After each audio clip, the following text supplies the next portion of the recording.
the Big B Scottish double bill, and something's got Paul's goat. Wow! Plus, we're in the Highlands of Scotland stalking red stags just before the rut. We have Hunting YouTube, we have Hallo Charlie, we have New Stump. Welcome to Fieldsports Britain.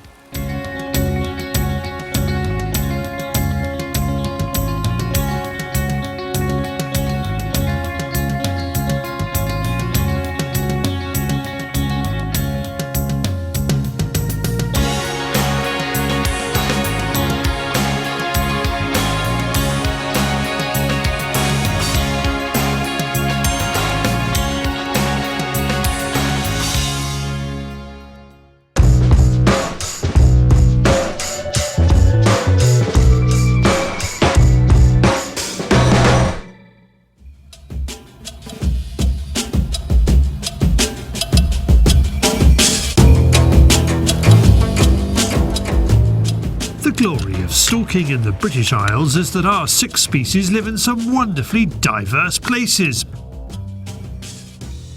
Paul Childerley, normally found among the open field in search of Chinese water deer, the dense undergrowth for muntjac and open woodland for fallow, is enjoying a change of scene. A busman's holiday, if you like. We're in southern Scotland, Dumfries and Galloway. Among the conifer plantations and the hills, we're looking for red stags and billy goats, or, as we like to call it, the Scottish ibex. Paul is being looked after by Zeiss pro stalker Colin Lockerbie. Right, Paul, I think we'll have a quick look up the ride here. Yeah. Wander up the ride, out to the hill, and work our way back along the hill, hopefully into the wind if it's still in the right direction. And just check all the high points up in the hill up there as we go. Yeah. Quite often there's a few just on the fence line on the edge of the woodland as we head out there. So. Will they be like rutting yet, are they, actually? Yeah, they've been roaring the last couple of days. Yeah. The other 2 stalkers watched a couple of stags fighting yesterday, so hopefully see something like brilliant, that. Yeah. The weather won't put them off at all. Shouldn't do too much this time of the day. Yeah. Might not be a great lot of action later in the day. Yeah. But, hopefully tonight again we might see something else. Brilliant job, yeah. Excellent, right. Cool. We're right on the cusp of the red rut, so who knows what might happen today. But this forestry could conceal a stag, so Paul's told to be alert from the off. Paul has never shot a Scottish stag, so it's all to play for. At the top of the plantation we spot a hind. There could be a stag waiting in the wings, so Paul gets on the sticks.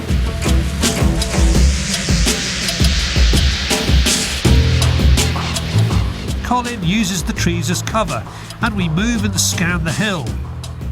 More hinds. Might be a stag coming. Any hinds you see, it's worth just getting the rifle ready because there could be a stag following them now. They're starting to group up with the stags. Yeah, right. They kept looking back, didn't they? I thought there was something following them there because the wee calf kept looking back. Looking back, yeah. Okay. Again, a stag might be close, but we never find out. However, something that is of interest are the wild goats up on the face of the hill. They're way up there, but Colin is happy for us to change our plan and head after a feral goat. And another first for Paul. How can you tell that one's a billy? The big grey one in the middle. Yeah. He's got a rougher beard and you can just see he's a bit bigger and bulkier. Bigger size than that, yeah. They all come in different colours, yeah? Different. Yeah, loads of black and white, grey, some ginger ones and a mixture of everything. Yeah. What are they? Mainly quite white or grey. They seem to be the main colours. They're the easiest ones to spot as well. Do they stay on the ground or do they keep moving through? Or? They're always on the move, but we hold about 300 on the ground here usually. There's about 600 in the Galloway Hills, they reckon. But they're in fairly big groups at the minute. There's probably 20, that's a big group, 20 in that group, but sometimes up to a group of 80 has been seen. Really? They don't do damage at all? They will in the winter time. If we have a lot of snow and frost, then it's too difficult for them to feed out there. They'll come into the trees. That's when we've got to deal with them. They won't damage these, though, but they more the younger trees. They'll all strip the bottoms of the trees. Really? The bigger trees as well. The bark off? Yeah, they'll strip the bark. There aren't that many places that you can hunt goats in the UK, but this is one of them.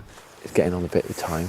There's still a chance of a stag, Colin was saying, but we actually changed the plan. Just going to go up and see if we can get one of these goats. I've never shot a goat before, so never hunted it. Actually, I come up last year and went for a goat. I actually went right to the far top of the hill or mountain and back down and decided not to shoot them because they were all females, weren't they? Yeah. So, but I'm sure there's a billy goat in that group there, Paul. yes, We try to get on him if we see him. If not, we don't. Nannies are in season if you want to take them. Okay, yeah, good. Nothing left dependent. Yeah, that's quite nice. Yeah.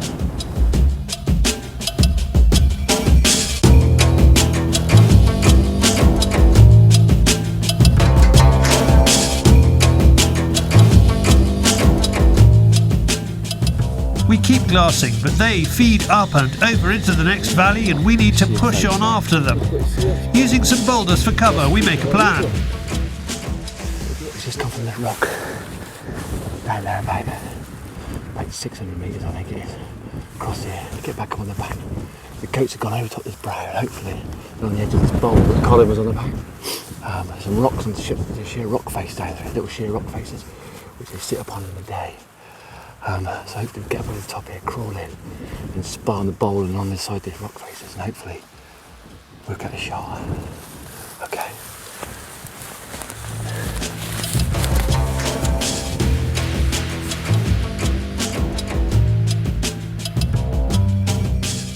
The wind is strong and Colin and Paul want to get as close as possible. Paul has shot the heavy-barrelled Seiko 85 with Stalin moderator with Seiko Hammerhead 150 grain rounds out to 300 yards on the range, but he'd like it closer than that. Goats have a reputation for being easy to hunt, but if a world champion kickboxer is puffing, then it must be reasonably tough. Not Bedfordshire, that's for sure. My God, it's like walking on that much moss and grass. Every time you put your foot down, your foot gives away. Serious training, love it. That's what it's about. Working hard.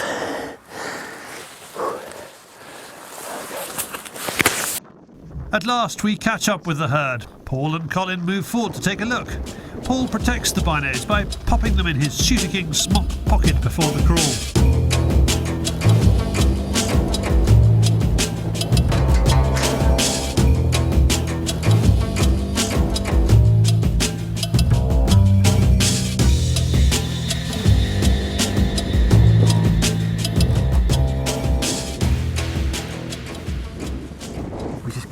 Ridge, and the group's split into two, and there's two billies on the left hand side, two black and a black and white one, and then in the right hand group there's a rock coloured one, real matted old hair on it, really matted. So we're going to try for that. It's a reasonable shot, a long shot, but I'm happy, so we're going to give that one a go. It's about 280. 280 is it? 280. Yeah. Okay.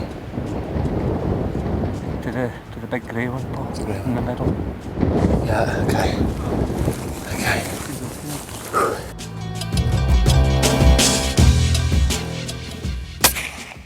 That's it.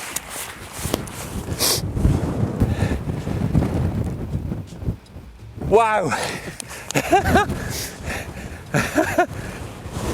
That is serious.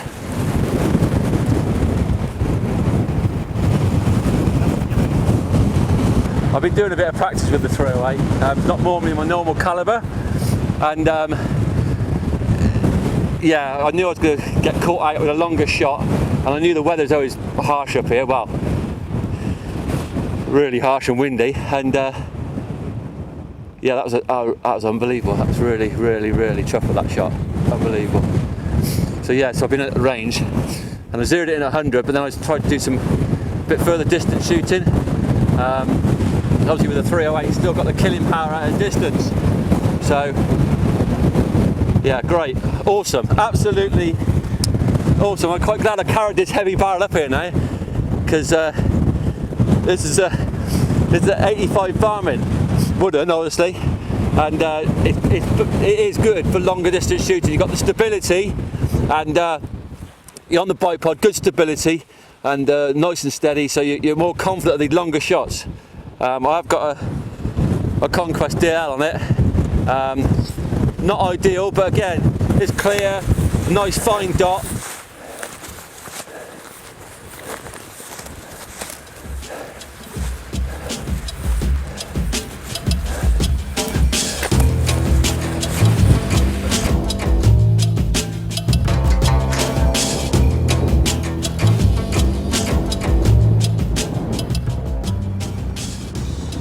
This is the exit wound.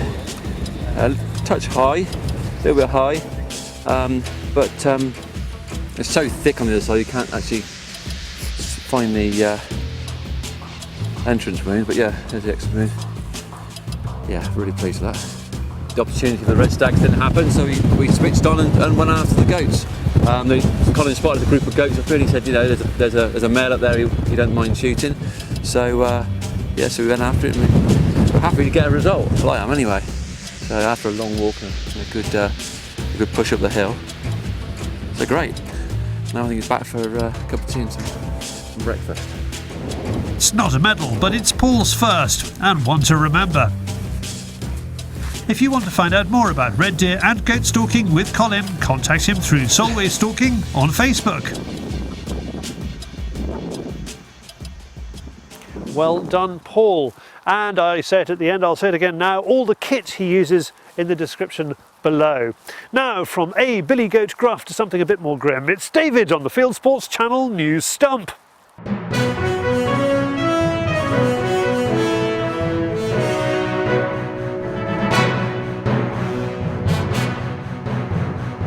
This is Fieldsports Channel News. Is this the luckiest shrew in the world? A riverkeeper from Hampshire, Phil Parker, shot this fox, which still had a shrew in its mouth, and the shrew survived. Thanks to Jamie Chandler for sending in the film. Very scared. It's official, the world record for roe deer is Spanish. Deer stalker Sergio Muela holds the new world record roe deer with an official measurement of 252.40 CIC points. He shot it last June in Castilla-La Mancha. The National Gamekeepers Organisation is running a series of events for UK deer stalkers, thanks to Browning. The gunmaker supports the NGO Deer Branch, which was formed in 2009. Its members now count for more than 50% of the entire deer cull carried out in England and Wales. They learn meat hygiene, take the deer stalking certificates and enjoy range days thanks to Browning. For more about NGO events, go to nationalgamekeepers.org.uk. The Countryside Alliance has won a battle over guns with the British government. In the spring, the Countryside Alliance pushed for a number of amendments to gun laws, including getting rid of a special police exemption you have to have in order to buy expanding ammunition. Now, the new police and crime bill contains clauses with all of the Countryside Alliance's recommendations. An African wildlife ranger who had a close call with poachers tells her story in a new video. Released by the World Wildlife Fund, the film tells how Aneti, a police officer in Zambia, was shot at by the poachers. A man in the USA has posted a video on YouTube moments after he was attacked by a bear. She got my head good. I don't know what's under my hat. My ear, my arm. Todd Orr of Bozeman, Montana, got between a sow bear and her cubs and was mauled not once but twice. Click on the link on the screen to see a surprisingly composed piece to camera. And finally, a hunting YouTube channel has made the Daily Mail, and for a change, it's not us. You bite them right between your eyes. Some readers were outraged when New Zealander Josh the Kiwi Bushman James showed his YouTube fans how to kill an octopus by biting it between the eyes into its brain. He then says they're good eating, but better cooked. So that, folks, is how you kill an octopus. You are now up to date with Fieldsports Channel News. Stalking the stories, fishing for facts. Thank you, David. Now let's have a look at what you lot have been up to. It is Hallo Charlie.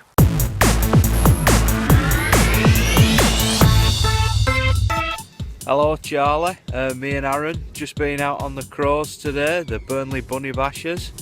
Got 21 in the bag, all happy. Hello Charlie, good afternoon on the pigeons down by Jen. Bag 54, lost a few. Hello Charlie, just finished another afternoon on the farm. We've got 2 nice woodies and a collared dove. Hello Charlie, Johnny LT from Denmark. Out to shoot some crows this morning, but it's raining like Keep up the good work, and please could you make some more videos with some bow hunting please. That's it. Please send me your Hello Charlies via Facebook, YouTube, Dropbox or email charlie@fieldsportschannel.tv. Thank you for those. Please keep them coming. Now, staying with our wild Scottish theme, it is the jewel in Scotland's stalking crown next. It's red stag stalking in the Highlands. We are back in Scotland at the Balmacaan estate in Inverness-shire with the guys from Browning. We're on the lookout for something big and elusive, and we're not talking Nessie.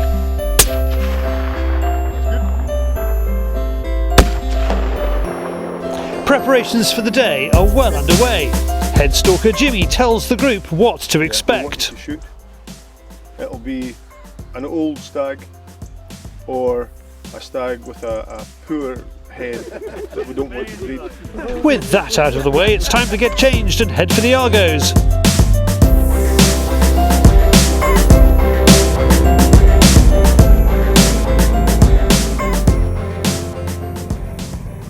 Muffin looks excited and Lionel is sounding hopeful. It's really exciting. The view is gorgeous and we already seen quite a lot of animals, so it's a good sign.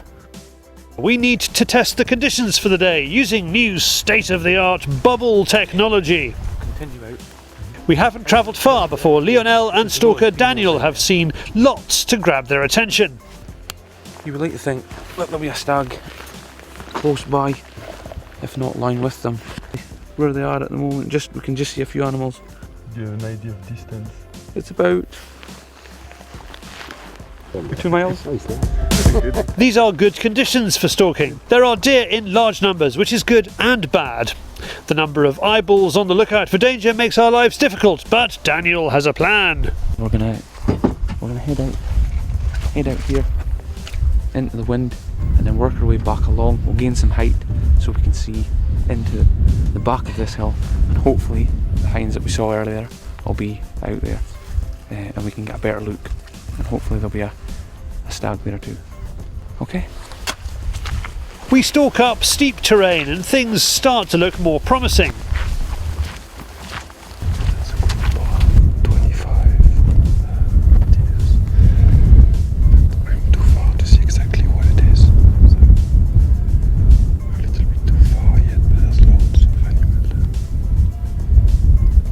There are even more deer in the area than Lionel had hoped, but it isn't all good news. There was more than what we saw earlier on. Can't see a stag with them. But there's a big group that must have been down in the barn here that have come out, and I'm just going to have a look and see if there's a stag with them. Daniel is watching another group to see if there's a right stag, so he asked us to stay there quiet because we are quite near, in fact, and the wind is probably moving slightly, so I don't know actually if we will shoot on it now. We'll see. It's a part of the hunt. It's exciting to wait to see what can happen, so all good. Day 2 starts the same as the first. Lots of deer activity and even more of a challenge. So we spot a big stag just on top of the hill. So Daniel already told us it's going to be quite a long journey for us, like that. And normally we are expecting a shoot like 200 yards. So it's going to be quite difficult, but it's a good challenge. So we are really pleased. Lionel's luck has changed. Daniel delivers the news we're desperate to hear. There's a good shoot, we'll stand there, so we'll try and get a shot. We'll have to drop down here, back up. Yeah, it'll be good. That's great, it's great. So, getting excited, sounds good. We're surrounded, so Lionel needs to be quiet and quick. Daniel gives him the nod. It's a dead stag trotting. So we've had a challenging stalk. We've stalked into an area with a lot of deer, managed to take the shot, and now we have the stag here that just went on around the ridge but it was a good stalk with you. Thank you. Yeah, absolutely. It was long, tough. We are all tired. Daniel is a wonderful guide, so it was all good for that. Thanks to you guys. No problem. Pleasure. And it's a lifetime souvenir, so it's great. Now I just need to remember what happened, and I need to digest the souvenir. So it's great. It's great. And a beautiful day as well. Yeah, absolutely. Now let's have some whiskey to celebrate that day. Just a wee one, eh? For more about Browning, go to Browning.eu. And to go stalking at Balmacaan, email LackeySmith, ls@highlandsporting.com. Well done, Lionel, a worthy beast. From Inverness-shire to the wider world of hunting and shooting now, it is Hunting YouTube.